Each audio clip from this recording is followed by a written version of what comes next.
Hello, magandang araw sa inyo lahat. Ako si Purple O nagbabalik para sa mapagpalang araw sa inyo lahat. No? Alright, so yun na nga no.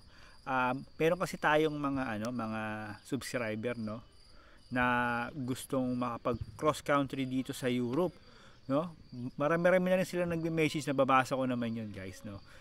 Meron sa Taiwan, meron sa Middle East, no. So yun, gusto talaga nilang makapag cross country dito sa Europe nang hindi na umuwi ng Pilipinas para makapag-Europe, no. So, mas mabilis din kasi ang proseso pag nandoon ka na sa ibang country, no. Hindi ka na dadaan ng Pilipinas kasi pag nasa Pilipinas ka, nariyan yung gagastos ka ng pang placement fee, ang daming proseso, maraming araw ang masasayang, no. So, ito na nga. So, nakakita tayo ng legitimate na agency, no. So, naka-base siya sa may Spain, no. So bago tayo mag-umpisa, guys, so please click subscribe and hit nyo yung bell notification para sa mga ganitong updates, tricks, and natin chismisan dito sa Europe, no? Alright. So ayun na nga, no, guys. So ito na nga. Tapusin nyo yung video, no, kasi meron akong ibibigay sa inyong instruction, kasi itong natin, no, itong agency na to, medyo stricto, no? Pero tama lang naman yun kasi para lahat tayo talagang susunod sa tamang instruction, no? Alright, so ito ipapakita ko sa screen nyo yung hiring, no, in Malta. So yung Malta kasi under yan ni Europe, no. So pagkakataon nyo yan. So ipapakita ko muna yung mga skilled worker. So ipapakita ko sa screen nyo, ito yung mga hiring, no. Yan, skilled worker, need in Malta. Plumber, laborer, yan, electrician, may helper, ducting panel, yan, mayroong packers, machine operator, crowd control, AC installer, heavy truck driver, delivery driver, yan sa mga skilled worker. So magkano ba yung sahod ng skilled worker, no? So ito lang naman, nag-range lang siya 1,500 euro to 2,000 euro.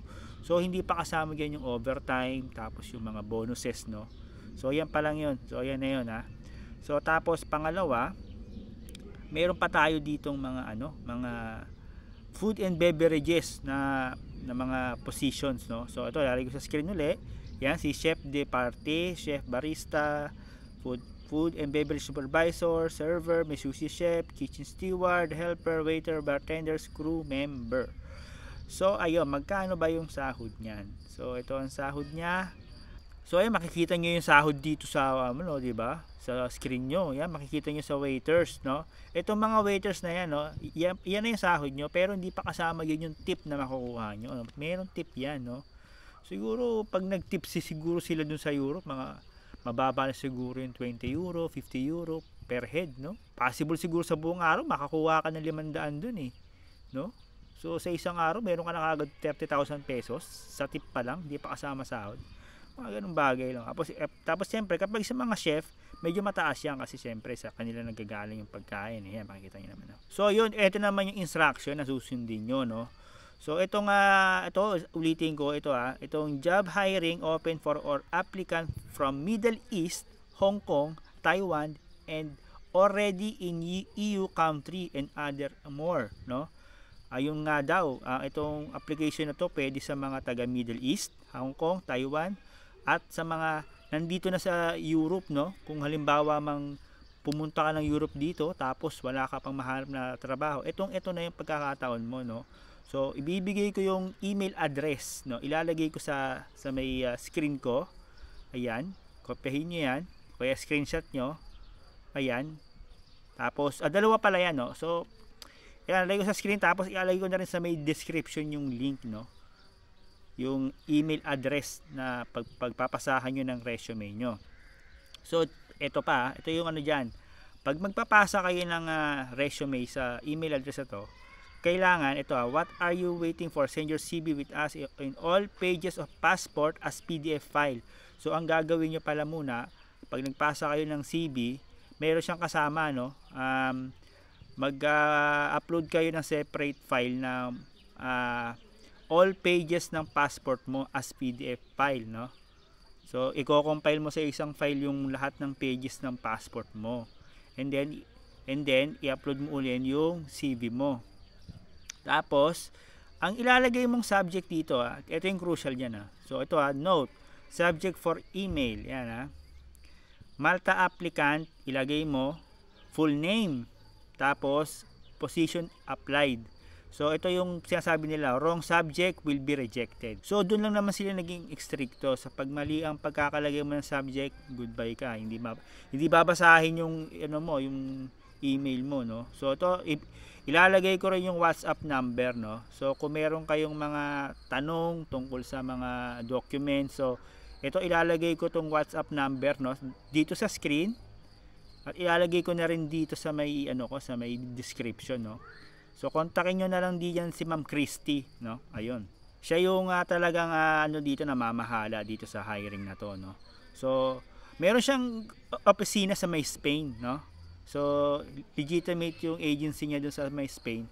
Ayun nga rin yung gumalita ako sa kanya na nagpaplano rin na rin siya rito magtayo ng office dito sa Hungary, no. So sana matuloy yung project niya na yun, no. So yun, siyempre pag natuloy yun, siyempre baka naman, di ba? Ayun lang naman. So yun, sana nakatulong tong video ko, no. So ito palagay ko ano naman to, continuous hiring to, promise, so sigurado yan. Tapos ilalagay ko na rin yung Facebook page nila sa may description, no. I-click nyo na lang yan kung gusto nyo mag-browse or kapag merong mang bagong update sila sa mga hiring. So i-follow and like nyo na rin yung Facebook page nila, no. So siyempre, huwag nyo kalimutan mag-subscribe sa akin, no. Ako na nga yung tumutulong, charot. Alright. So ayun, hanggang doon na lang guys. So ingat kayo palagi, say healthy, God bless. Sana nakatulong tong video natin, no, sa mga gustong mag-cross country. So tsaka yung mga kababayan natin nasa Europe na pero wala pa rin trabaho. So ito yung pagkakataon nyo. So kontakin nyo yung number na to, no. So kung meron kayong gustong tulungan, mga kaibigan nyo nasa Europe na or nasa Taiwan or nasa Middle East, so ito yung pagkakataon nyo, no. Kontakin nyo na yung number na binigay ko, tapos mag-send na kayo ng email, no. So sila na bahala sa proseso sa may documents. Sundin nyo na lang instruction nila. So yun. So pinakita ko na rin yung possible na magiging sahod nyo, no. So yun, hanggang doon na lang guys. So ingat kayo palagi, healthy, God bless, no. Alright, peace. Alright.